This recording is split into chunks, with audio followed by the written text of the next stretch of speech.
Okay, I think we'll go ahead and get started. Hello, everybody. On behalf of Civic Well, the Groundwater Exchange, and myself, welcome to our new series, Office Hours, which brings in experts to answer your questions. My name is Chris Austin, otherwise known as Maven, and I publish the California Water News website, Maven's Notebook. For those who aren't familiar, Maven's Notebook is a website devoted to California water news. The website is updated 6 days a week with the latest water news gathered from around the web, my own coverage of meetings and events, and even breaking news whenever it occurs. I invite you to check it out at mavensnotebook.com. And while you're there, be sure to sign up for our free daily email service to get the latest news delivered to your inbox every morning. There's a weekly version as well for those who might want a little less Maven in their email box or just a recap of the week's news. I also publish the Groundwater Exchange, which is a website that collects and organizes resources for SGMA implementation from DWR, the State Water Board, NGOs, and others. There are pages on projects and actions such as groundwater recharge, as well as pages on avoiding undesirable results, a video gallery, an intro to SGMA in both English and Spanish, and a monthly SGMA implementation newsletter. I invite you to check it out at groundwaterexchange.org. And we have more office hour sessions in the works. On April 11th, we'll be discussing tribal engagement with DWR's Tribal Policy Advisor, Anacita Agustinez. And on April 18th, you're all invited to my 15th anniversary online bash, because this year I'm going to mark 15 years of publishing California water news websites. So I'm bringing together my California water news colleagues like Lois Henry with SJV Water and Don Wright with Water Rights to celebrate, to discuss some stuff, and to have some fun. The links to register are in the chat. And to stay informed on future office hours and other events, sign up for our email list, which is also posted in the chat. So today's session is all about answering your questions. So if you have a question for Maurice, please put it in the chat. You can access the chat by clicking on the chat icon on the Zoom menu bar at the bottom of your screen. Alternatively, you can raise your virtual hand by clicking on the reactions emoji on the Zoom menu bar and choosing the option to raise your hand and ask your question. I am assisted today by Diana Vasconzalez with Civic Well, formerly the Local Government Commission. She'll be handling the chat. And with that, let's get started. Our guest today is Maurice Hall from the Environmental Defense Fund. As Vice President of Climate Resilient Water System, Maurice Hall oversees the Environmental Defense Fund's work to manage groundwater more sustainably and revitalize working rivers and their ability to provide a resilient water supply. He focuses on developing collaborative water management approaches to meet ecosystem needs alongside the needs of farms and cities. Welcome, Maurice. How you doing? Great to be here, Chris. Thanks for the invitation. Look forward to the discussion, and just can't help but say how much we appreciate the work that you do. You and your must be a staff of hundreds do a great job of getting the news out about water. So thanks a lot for your work. Thank you so much. So how do you think SGMA implementation is going so far? Well, when you're staring down the barrel at what could easily be the worst 3-year drought period in our record, it's a little difficult to be optimistic. But I do think if you look at SGMA implementation, I think we have to be encouraged. You do have to take a long view, and you have to realize that it is a big lift to actually put in place a management infrastructure over a huge, large area, a distributed groundwater source, and make it work from scratch in most cases. In many cases, in some areas we had some management in place, but many areas were really starting from scratch. And so if you look at where we were in 2014, before SGMA was passed, or even just a few years ago before the GSAs all got organized, I think we are in a pretty good shape. I often said in the lead up to SGMA and since its passage that the most important thing is someone needs to be watching the ship. And with respect to groundwater, for the most part, we really weren't watching the ship over much of the state. But now, after SGMA's passage, as of a couple of years ago, we really have GSAs in place over most of the high and medium priority basins, and they are beginning to do their job and put their plans together. But like a big ship, there's a lot of momentum, and it takes a while to overcome that momentum, and it will take time to turn the ship around completely. But we're making a lot of progress. We're learning, and really, I think everyone for the most part is doing their job, still learning it, still trying to get hold of it, but doing the job. The GSAs getting a handle on what the real situation is, and it's often not a very pretty one that they're dealt. The stakeholders across the board are really trying to make sure their interests are heard and that their interests are incorporated as the management plans are being first developed and now the first batch being implemented. And DWR providing the guidance and the resources and calling the shots really the way they see them to make sure the GSPs are on track. Really a pretty monumental effort. And I think I'll give a little extra shout out to the folks at DWR in a really challenging situation, doing what I think is a good job on balance of providing information and making an honest assessment of the GSPs while listening to a lot of different voices. Kind of a tough situation, but really overall managing it quite well. And we should also bear in mind that the GSPs that were evaluated, that were so many of them deemed incomplete, were from the critically overdrafted basins, the hardest ones, the worst case scenarios. And they also had 2 years less time to get those plans done.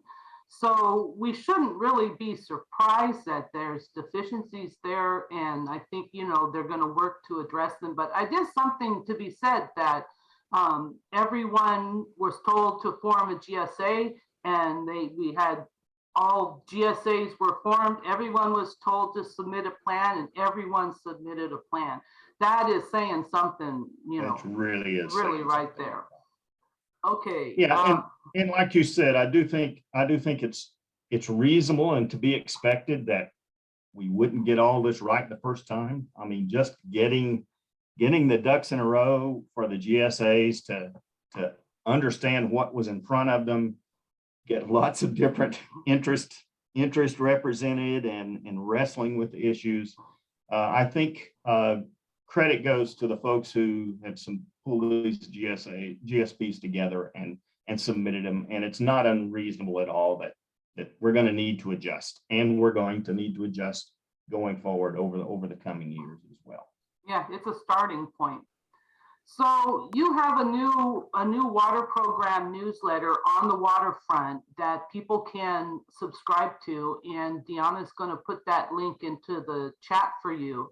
So on your latest issue on the newsletter, you compared groundwater management to our healthcare system. Can you explain that comparison here a little more? Yeah, I've had a chance, for better or for worse, to have lots of encounters with the medical healthcare system over the past couple of years, and one of the things that I've just been amazed at what you can do when you've identified a problem and the problem is urgent. We're pretty good at tactical surgical procedures, and thankfully so. My health is quite good, resulting from some of those surgical procedures, but we're not as good at tracking the trends overall, making adjustments day to day, and anticipating what's coming down the pike. And that's the case with respect to groundwater. Thankfully, with SGMA being implemented, and frankly, I think the structure of SGMA is supportive of this, we can now begin to think about anticipating the long-term trends, understanding what the science is telling us about climate change, about the conditions of our groundwater basins and the conditions in the aquifers, and make more proactive decisions along the way. Certainly, when we have saltwater intrusion or wells going dry, we need to bring on that tactical ability to make adjustments, make sure that disadvantaged communities have water supplies, that we're recharging where we need to prevent saltwater intrusion and reducing our pumping. But we also need to think proactively about the long-term maintenance of these amazing pieces of natural infrastructure that are our groundwater basins. Excellent. So, EDF recently built an open source groundwater management platform. Can you tell us a little bit more about what that platform does? Yeah, we started this work several years ago in partnership with Rosedale Rio Bravo, one of the water storage districts down in Kern County, with a recognition that as SGMA is being implemented, that groundwater managers, the GSAs, are going to need to sort of understand their overall situation and be able to communicate back and forth with their groundwater pumpers so that they're all looking at the same information and can see, the individual pumpers can see their role in the overall groundwater basin, and the GSAs with the responsibility for overseeing the health of the overall basin can look at that information as a whole and communicate back and forth. And so that's what our platform is intended to do, is to provide an easy, clear interface so that individual users can track how their water management, their water decisions are affecting or playing a role as a piece of the basin. And the groundwater managers can both understand those individual components as they come together and communicate back and forth to share how management decisions are impacting the different users and how the different users are contributing to the overall picture. So it's really about transparency and shared understanding of what's happening in the groundwater basin. So is that a way that the GSA can also manage their water budget, would you say, through this groundwater Yes. accounting platform? Yeah, the accounting platform is basically a visual way or a web interface way to track that overall groundwater balance and overall situation. And we're building it in an open source way so that you can add different functionalities over time, and groundwater basins, GSAs can adapt it with adjustments for their individual needs and for the communication needs and tracking needs that they have. So when it comes to the water budget, I know one of the problems or the challenges in the water budget is kind of understanding how much water consumption crops are using, or evapotranspiration. And I know that OpenET was recently launched to use remote sensing to estimate crop evapotranspiration, and you were part of the team that developed that. Can you talk a little bit more about what that does and how it's going to be used in SGMA implementation? Yeah, sure. Yeah, OpenET, it's a wonderful project that we initiated with a handful of partners a few years ago. Major partners include NASA, the Desert Research Institute, and Google's Earth Engine, and a suite of researchers and some of the top scientists from around the world in satellite-based evapotranspiration monitoring. These methods have been accessible and developed over decades. But what OpenET does is it brings together a number of the most prominent methods for estimating ET from satellite imagery onto a platform, and it makes that satellite-based data widely accessible to a range of users, farmers, landowners, water managers across 17 Western states. and this uses publicly available data from multiple satellites and ground-based weather stations to make those estimates and put that data in the hands of whoever needs that information to make a good water management decision. Now in Sigma, it's a great example of where this system of providing data at different levels is really valuable. The GSAs responsible for their local region can use OpenET to improve their understanding of the basin water budgets, better estimate how much of the water that's being pumped is actually being evaporated from the land surface or transpired from the crops and into the atmosphere and lost to the local system. And consequently, how much of the water, it helps them better estimate how much of the water is recharging back into the groundwater basin for subsequent local use. And so it helps to bring together that picture of the water budget for their DSA. And at the same time, the individual farmers and irrigation managers can access that same data to better understand how their activities are affecting the evapotranspiration, the amount of water that's lost to the atmosphere, and their place in the bigger puzzle, and to make on-the-ground decisions about irrigation amounts and the timing for the different fields or even across fields. And then at the same time, DWR, responsible for regional oversight and supporting and guiding the GSAs, they're looking at that same data and better able to understand the overall water balance for the region and better assess how the overall system is working.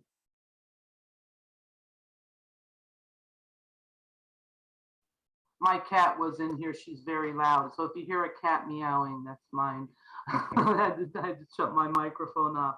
I covered a briefing that the California Council on Science and Technology did that included a guy on OpenET. And there's just a lot of different applications for this. One of this is in the Delta, trying to get a handle on how much crop uses in the Delta, because that's a very unique system. It's not kind of like a groundwater basin. It's, it's a tidal system and all. And they also discussed, future work that they were going to do to pin down other items in the water budget that we don't have much information on. And also they pointed out that you can get this evapotranspiration data for really any plot in the western states. It doesn't have to be a farm. You could say the forest, or and you could look at that data. So I think it's really powerful. It's going to be really interesting, to see where it takes us. And Deanna hopefully can put that chat to that conversation, that article in the chat for you. So here's a question that has come in. If you use OpenET and have surface water delivery data, why would a grower need a meter? I think that's actually kind of the point in a sense. Can this be a cost-effective substitute for metering, which is expensive for districts and growers? Yeah, well, it's complicated, but OpenET, which is it's actually measuring how much water is evaporating either from the soil surface or the plants through transpiration and going to the atmosphere. And we really can't differentiate in that case whether that water is coming from groundwater or whether it's coming from surface water. And we also are not able to see how much water is recharging, deep percolating beyond the crops where we're irrigating back into the groundwater basin or returning to the surface flow. But by having that estimate of how much water is leaving the surface and leaving the local system, you're better able to understand and estimate those other components of the water balance. And so it's one piece of a complex puzzle, and under certain circumstances where there's fairly simple hydrogeologic situations and where you only have groundwater applied, it can be a pretty good estimate of the groundwater use for that area, but only under really certain special circumstances. Yeah, that's what they're using it for in the Delta, is to they're in place, you know, for SB 88 compliance, because Right. meters don't really work there, because, you know, they have to pump water off the island in most cases. So it'll be really interesting to see what happens with that as we go forward.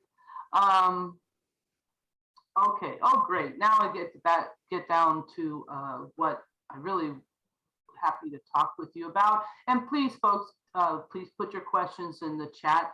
But I want to go back, you know, because if you were here at the beginning, I've been doing this now 15 years, so I have a lot of things in my archives, and one of those includes way back in 2018, which, folks, was when we used to go places. I know that's very hard to think back that far, at least for me. But there was an Ann Schneider lecture given in 2018 that included Maurice Hall with attorney Kevin O'Brien. I believe it was moderated by Doreen Adamo, wasn't it?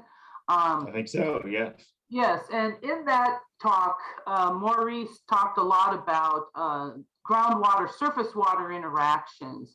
So can you, just to get us started here, can you briefly explain how groundwater and surface water are connected? Sure. It's always a little scary, Chris, to know what you might pull out of your archive and ask us about. Call us on.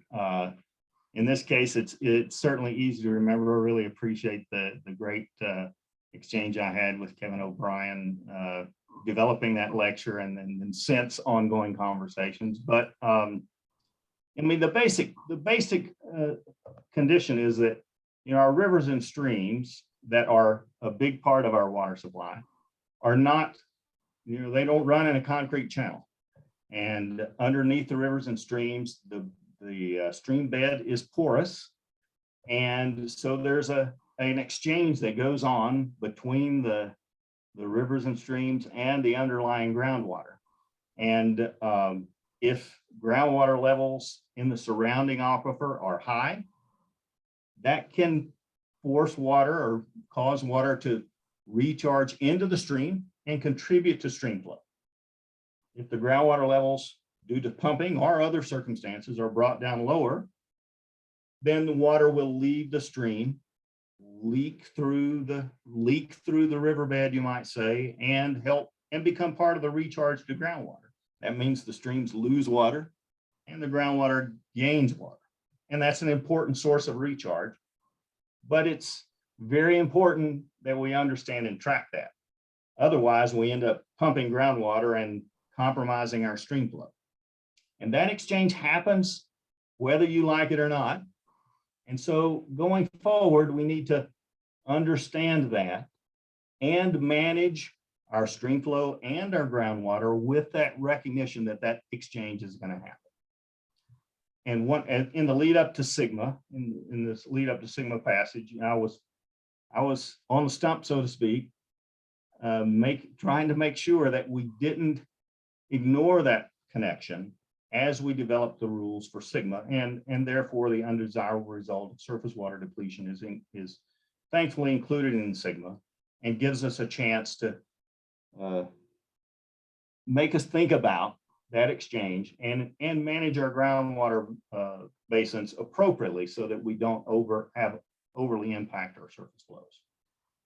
Yeah, and surface water depletions due to groundwater pumping is not enforceable, is the term I'll use, in SGMA till 2025, till this next round of GSPs come out, in part because I don't think the science is incredibly there. I think people need to, you know, get some data and try to figure this out. Now, this is my perception, and tell me if I'm wrong, but I think that, you know, in the San Joaquin Valley, it's land subsidence is a huge issue because they have the clay soils and all. Sacramento Valley is different. They have very little subsidence problems. My suspicion is that their big challenge, sort of akin to lands of science in San Joaquin Valley, is going to be groundwater depletion of surface waters that they're going to have to be addressing coming up. So in that lecture, you had a solution for that, in a sense, or a way that people could use groundwater recharge basins to help with surface water depletions. And this is also interesting because in the San Joaquin Valley, there's sometimes placed recharge basins close to groundwater dependent communities, and it's having a positive effect by boosting the levels and even diluting some of the contaminants that are there. So, there's a way to be very proactive with groundwater management with recharge basins. So talk to us about the recharge basins and how they can be used in, to help avoid some of these undesirable results.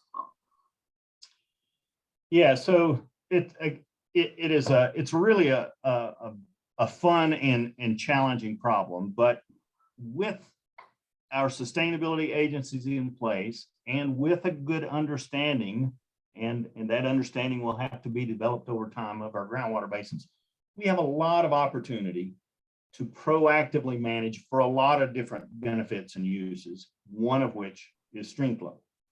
And it's not necessarily just about recharge basins, but it's about how do you spatially and temporally adjust your pumping and recharge mechanisms to achieve the conditions in the aquifer that you need to prevent the undesirable results. And so if you can look at what the elevation groundwater levels were, it's actually important to recognize that the physics of this is actually fairly simple. Groundwater, water flows downhill or down in from high pressure to low pressure or from high levels to low levels. And so if you manage the levels to prevent either an increase of stream depletion or keep recharge at a certain level in the groundwater, you can manage that over time. But it's not necessarily just about recharge basins. It's also, we can use in lieu recharge. So we can supplement users with surface water at times when that surface water is available near the streams to reduce the pressure or the pumping from the groundwater basins along streams to maintain the levels at the targets that you need to prevent the stream depletion. And you can also use our natural recharge basins. That's our floodplains. And so by inundating floodplains, for instance, more frequently or at deliberate intervals to allow that recharge to happen, you can use that as another tool for managing groundwater levels in the vicinity of the streams where that controlling level is that affects the stream depletion. Yeah, it's great. Where do you think we are in terms of technology of measuring things for groundwater, surface water depletions? Are we making progress on that? Yeah, we're making progress, but as you described earlier, Chris, there's not a really well-established practice for how you manage groundwater to achieve certain depletion of streams or to maintain stream depletion levels. And so that's going to be a learning exercise over time. And one of the challenging aspects of this is that while the physics at the basic level is fairly simple, the aquifer characteristics are quite complicated, and they even get more complicated right in the vicinity of the stream. You can imagine you've got flooding, depositing sediments, and then you have a stream running through and putting sand and cobbles back into it. So it's a really complex situation along streams and rivers. And so precisely measuring or estimating how much stream depletion is occurring at a certain place and over a certain time is quite difficult. And so we're encouraging GSAs to look at groundwater levels and use those groundwater levels in and around the streams as indicators of how much stream depletion you have. We still need to do our best to try and understand how much depletion is occurring, but it's really difficult to manage that. Whereas it's easier, still maybe not easy, but it's easier and more well established to manage to specific groundwater levels. And so if you set the right groundwater level targets in the vicinity of the stream, you can over time manage that groundwater depletion in a responsible way and continue to upgrade and your understanding and your estimates as you learn more about the behavior of the aquifer. Excellent. Okay, we have some questions here from our audience. Going back to OpenET, okay, because we cannot differentiate ET from groundwater, is there too much of a risk for GSAs that plan to monitor this as an indicator of groundwater use? It is very important in this measuring and monitoring realm to understand what you're measuring. And measuring how much water is pumped from an aquifer through wells, it's a different number.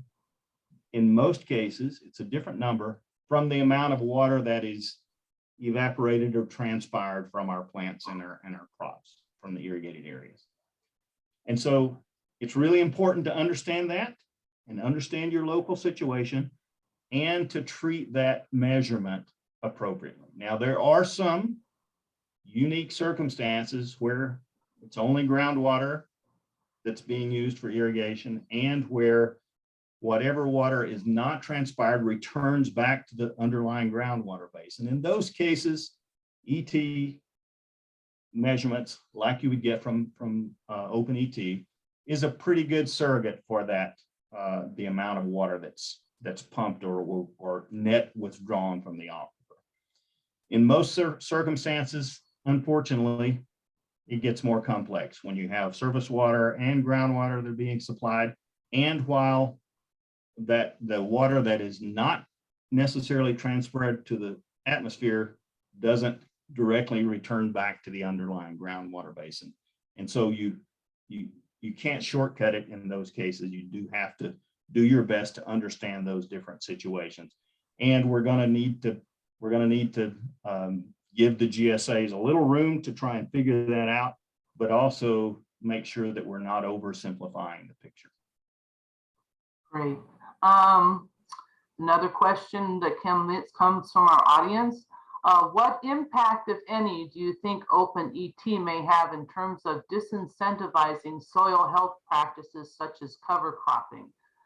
Do you know much about cover cropping? Yeah, fairly familiar with cover cropping. Can you explain what it is a little bit? Because I'm not entirely familiar with it. So if you could explain it and then answer the question, that'd be great. You know, cover crops are encouraged in many cases for a range of benefits. They can improve soil health. They can protect from wind erosion in the off season when fields are fallow, and contribute to a healthier soil system over the long term. And so, in general, there's a lot of good evidence to suggest cover cropping is a good practice. Cover crop can increase the amount of water that is transpired, and it's not a good idea for us to ignore that fact as we're making cover crop decisions. And so it is an unfortunate reality, perhaps, that adding a cover crop will in many cases and in most cases increase the amount of water that's transpired, often by a fairly small amount, and that's important to understand. But it's also not a good idea in a water-stressed place like we are in California to ignore that hopefully a fairly small contribution to ET or to water use from cover crops. But it's important to keep that in mind and make sure we develop a sophisticated and holistic approach to managing our soils going forward. And it's all about trade-offs, right? all about the trade-offs. There are benefits there. You just have to kind of look at it full picture. Yes. Okay, let's see, flipping down here.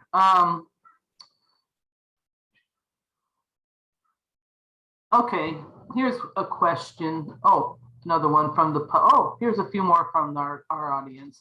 Do you feel the NGOs are seeking an unrealistic restoration of groundwater levels to achieve stream-based flows to some ancestral conditions? And what baseline do you think EDF and others are seeking? And what technical analysis supports setting any groundwater levels? It says MT. I think that would be amount. So where do you think? Do you think that there's an unrealistic restoration of, or desire for an unrealistic restoration of groundwater levels? And what baseline do you think that people are looking for? Well, minimum thresholds. Yeah. I think in some circumstances we are we have to have reasonable expectations of what we can do with the amount of water that we have. And we have groundwater basins in the state, for instance, that where the groundwater levels have been drawn down over decades to where they're 200 feet, 300 feet, even more lower than they were to begin with. And while I personally, it would be nice to see those groundwater levels returned, that's a real hard charge. And we're almost certainly not going to get there in many areas. And SGMA doesn't require that we bring those groundwater levels back to some level from pretty far back in history to restore those stream flows.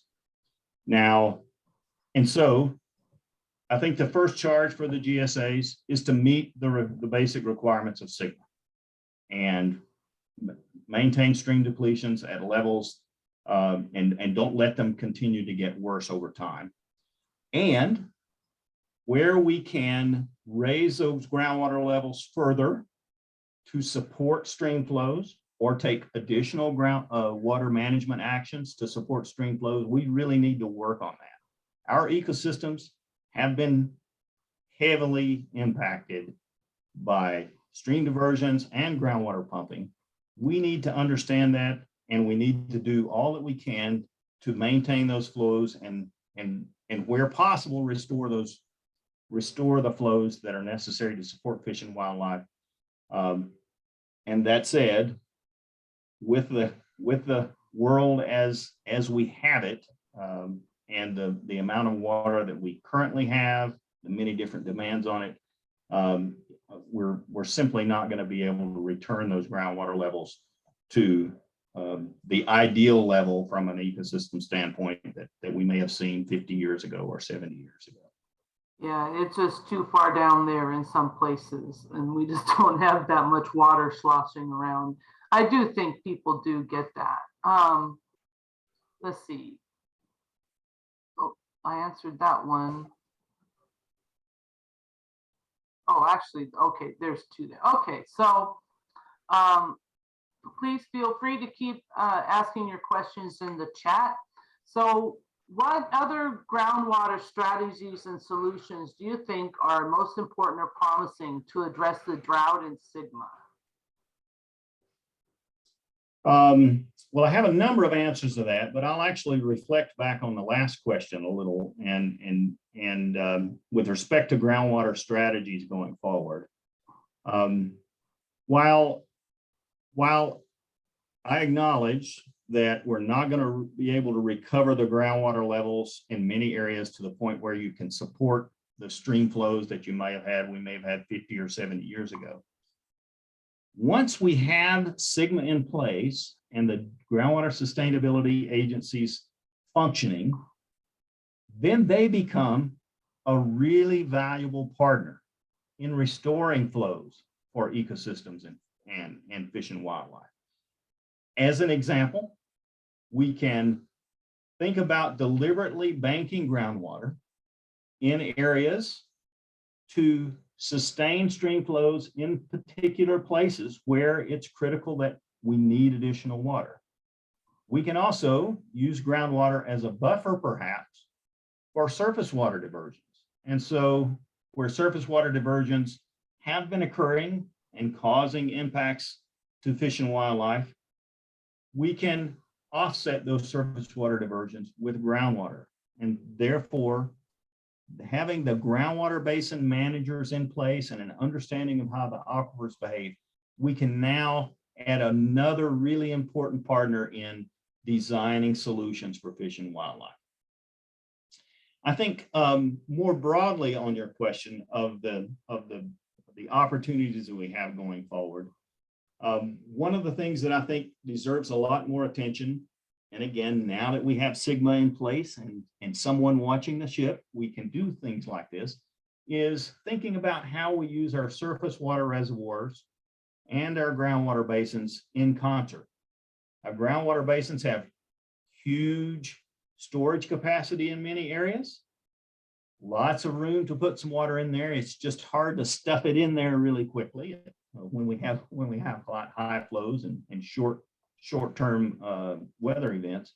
But if we think about using our surface water reservoirs sort of as forebays for groundwater recharge, collecting that water under short, intense storms, and then metering out for groundwater recharge, it allows us more flexibility in the combined system to store more water during wet years and to help us weather these more severe droughts.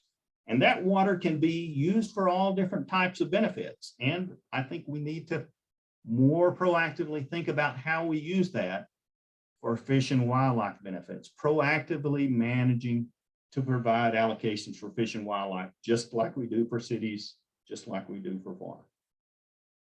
You know, we do that in Southern California. I'm thinking of the dams that they have, like up the San Gabriel River. Yep. They capture all the water that comes down, and those they have reservoirs behind them, but they're not managed for water supply. They're managed to hold the water and then to slowly put it down the stream and sink it into the ground. And very good example of things that we can do. We can do on a wider basis, and think about the huge volume of water that we can store in these Central Valley aquifers. Really a powerful concept.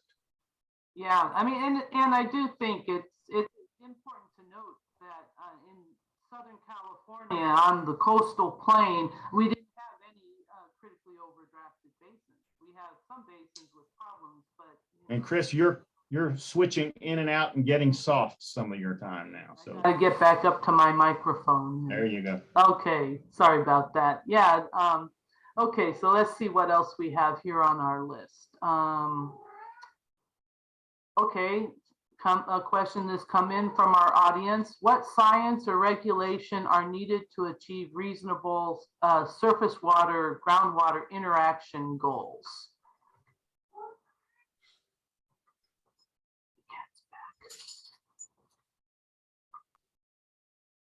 Great discussion point, a little difficult to say to capture in a short moment. I think there are a few pieces of this. One important piece is that we have to invest in monitoring, and in particular in monitoring groundwater levels in the vicinity of streams where that in the vicinity where that river and groundwater interaction takes place.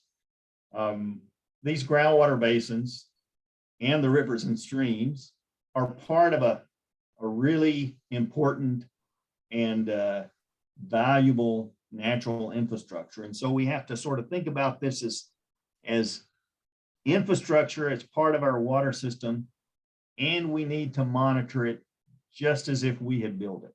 And so we need to install and new monitoring and improved monitoring systems to better understand that. Another important tool is the modeling that we do. In the case of groundwater, we can only we only have a few little lenses where we punch a well into the aquifer to understand what the conditions are. And we use models to fill in the information between those monitoring points and over time.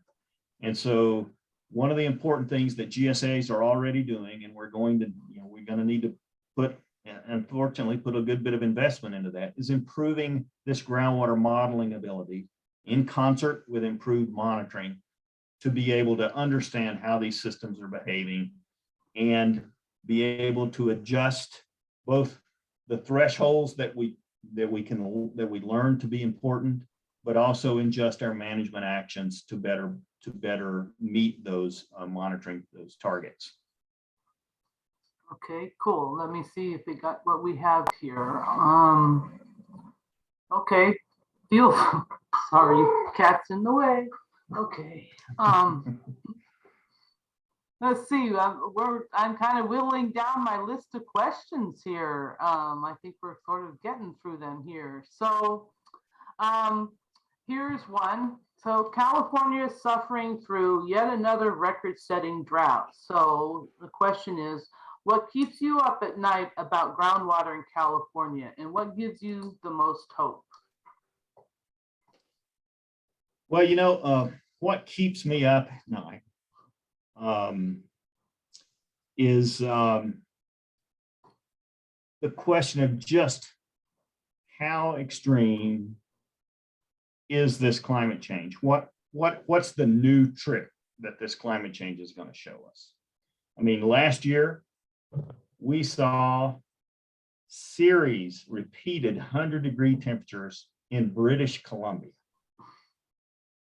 Last year in the Sacramento Valley, we had a pretty decent snowpack in April, and it just didn't show up in the reservoirs, unlike anything we had seen before, because actually we don't know all about it, but soils were drier, more evaporation and transpiration was happening in the upper watersheds, and the water just didn't show up. And so, and right now we're looking down the barrel, as I said, at what could be the worst 3-year period that we've seen in our history. And so there's going to be other surprises as this climate change and our understanding of it unfolds, and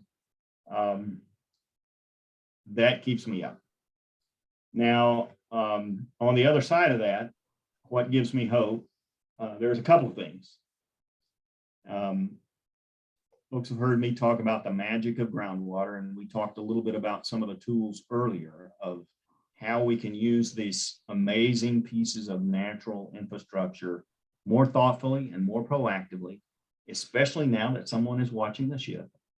And so with that understanding, if we work together, communicate the challenges and our aspirations, understand all the different needs for the water, we can make better choices. We can understand, anticipate at least most of what this climate change craziness is bringing, and we can plan for it. And frankly, one of the most powerful tools we have in California are these amazing groundwater basins. And we're going to be dependent on these newly formed GSAs who are scrambling to try and meet some pretty ambitious requirements at the moment, but they're getting their feet on the ground, and they're going to be able to start thinking about these more proactive management approaches that we've been talking about. And that offers me hope that if we think in advance and do our work during the wetter periods, we'll be sitting in a better place the next time a drought hits.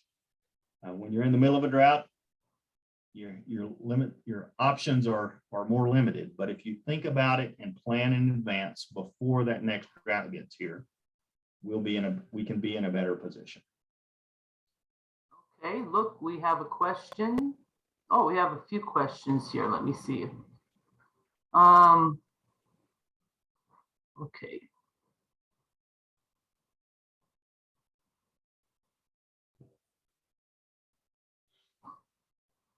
Okay, so here is a question.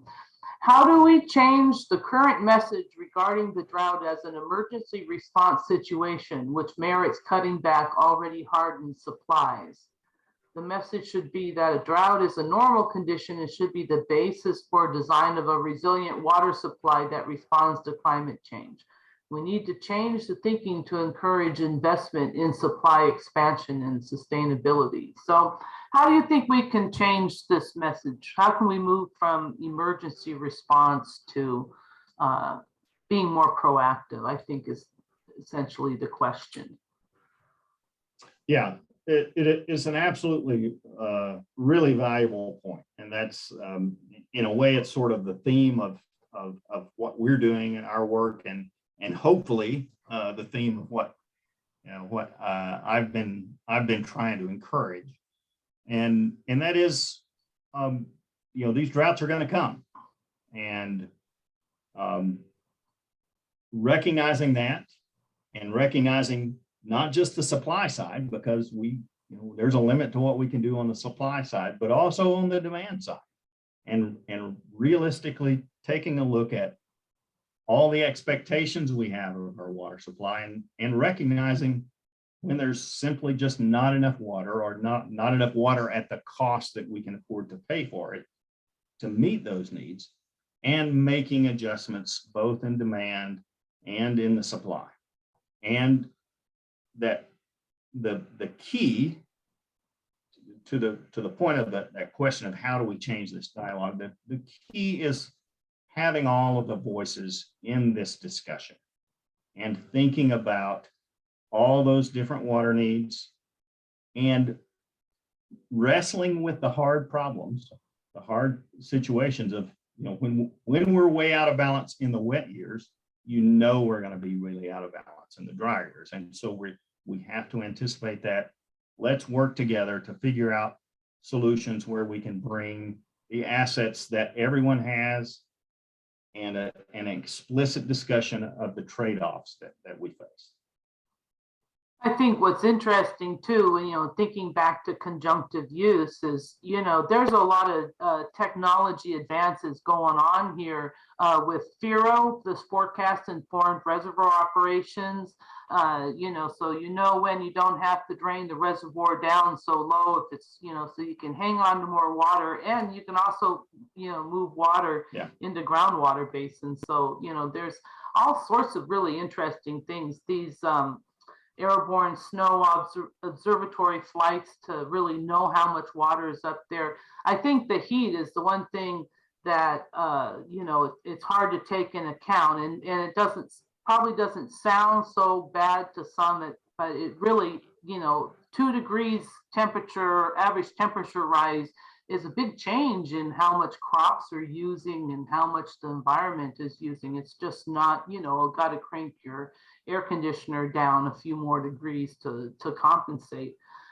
It seems to me, this is my perception, is that the state seems a little bit more prepared this time around, probably because they, it's just only a couple years ago we were in the same thing. But it seems to me the public, the general public, is not as engaged in this drought as they were before the last drought. I think, the pandemic, war in Ukraine, so many things going on to take people's attention away, that somehow we're going to need to get out there and make our case better to people so they understand, where we're really at. Let me see, I think there was another question. With regards to the management of surface water and groundwater, how much more above ground storage is needed to capture wet year water to improve groundwater basins over time? So how are you thinking about above ground storage? Yeah, well, I think that it's really important to recognize that above ground storage, most of our best above ground storage locations have already been taken. And increasing above ground storage overall is only really an incremental, only going to provide a fairly incremental improvement in a pretty dramatic over allocation situation. There's much more to be gained for the dollar invested, especially if you think about the cost of it, much more to be gained by improving how we operate the surface storage we have and the groundwater basins we have in conjunction. We have huge storage capacity, as I've described, in these groundwater basins, lots of flexibility and buffer capacity. It's going to require to use that effectively, is going to require rethinking and adjusting some of our long held behaviors with respect to surface water, surface storage and operations. But with the tools, some you described, with better estimation and forecasting of whether we can know in advance. We have the capability to know better in advance how big these storms are going to be and where they're going to hit, and allow us more time to respond with our surface water reservoirs, open the space that we need, store some of that water in groundwater basins, and thinking about this amazing system that we have as more of an integrated system. And that, especially for the dollar invested, is going to yield a lot more benefits than additional surface water storage. Yes, there's way more available in groundwater than there is in all our storage reservoirs combined. Here is a question: could OpenET be used to measure the evaporation of the snowpack? Do you know? You know, the ability to evaporate, to use tools like OpenET to measure snowpack is not as well established. That said, you made the point earlier that OpenET provides ET estimates not just on croplands, but on forest and rangelands, et cetera. And so I do think there's a lot of value to better understanding how our watershed management practices in the headwater watersheds, forest and rangelands, not just on the irrigated croplands, but how those management decisions affect the water yield. And I think going forward, while the science is still not quite as well established as it is for managing water on croplands or measuring ET from croplands, the technology is there. And over time, we need to better understand that and use that as a helpful measure of how we better manage our watersheds going forward. Yeah, that's a great question. And I'm looking on my calendar now because there is a free webinar coming up put on by the Pacific Forest Trust that is all on the forest and managing forest for water supply. And I can't find it, of course, right now, and I don't want to hold everybody up. I'll include it in the follow-up email, a link to that, because if you're interested in that, I think Roger Bales is taking part in that, so it should be a really good program. Okay, let's see. Observation. Some of our groundwater basins are becoming polluted from oil operations, etc. What more can be done to prevent this from happening? I've read that some groundwater banks are already being recharged with oil wastewater. Okay, do you know about that? Oil operations in groundwater basins? Yeah, there's a few different issues entangled in this point, and all of which we need to pay attention to. And I think one issue is that with respect to the water, I'm suspecting that the question is trying to address the produced water from oil field developments and the potential reuse of that. And that's an issue. It's a much bigger issue in places like West Texas and eastern New Mexico than it is in California, but there's a significant amount of that water in southern part of the Central Valley. And we need to really understand what the character of that water is before we broadly reuse it outside the oil fields. Really important that we do that. Another big issue here is where we have contamination sources and we know about them or we learn about them, we need to manage the pumping and the recharge in the aquifer so that we don't worsen or expand those contaminant plumes. And I know I keep harping on this point about someone watching the ship, but now that we have sustainability agencies in place with the authorities and the responsibilities to make the decisions about how we manage our aquifer, we have more opportunity to manage recharge, manage pumping, and adjust the spatial and temporal distribution of that to keep those contaminants that are present from expanding and ideally even helping to contract those contaminated areas so that we preserve the value of that groundwater basin over the long term. Yeah, and I covered the State Water Board got an update on their oil and gas monitoring program, and there's a lot of details there in what the State Board can regulate and what EPA is regulating, and these things called aquifer exemptions.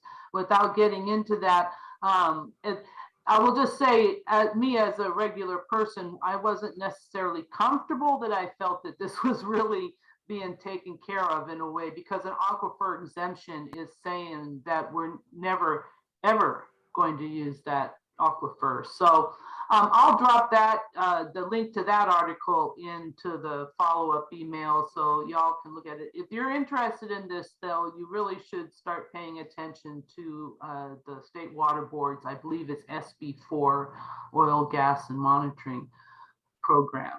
Okay, so I think we're actually a few minutes over time. Let me just check and make sure we answered everybody's questions. If you showed up, I want to see that. It looks like I got them all. If I didn't, I apologize. Raise your hand. But okay, Maurice, is there anything you want to add before we close? You know, I just really want to my hats off to all the people who have been investing so much energy and resources into implementing SGMA. It is it's a tough haul. It's hard work. We had a long way to go, but really hats off to all of the people, from the stakeholders who are adamantly trying to get their points and their interests heard, to the GSAs who are really wrestling with how do we actually implement this, and to the folks at the Department of Water Resources who are working really hard to try and hear and recognize all the different interests and achieve a good balance of what is possible and bringing the resources. So I think we're on a good track, and I'm optimistic that if we continue working together, we can make this work and make California much more resilient in the face of climate change going forward. Well, thank you, Maurice, for taking part in office hours. I appreciate your time. I appreciate appreciate everybody else's time for showing up today. And just remember to sign up for Anacita next week and celebration on the 18th. So thank you, everybody. Have a good rest of your day. Thanks all.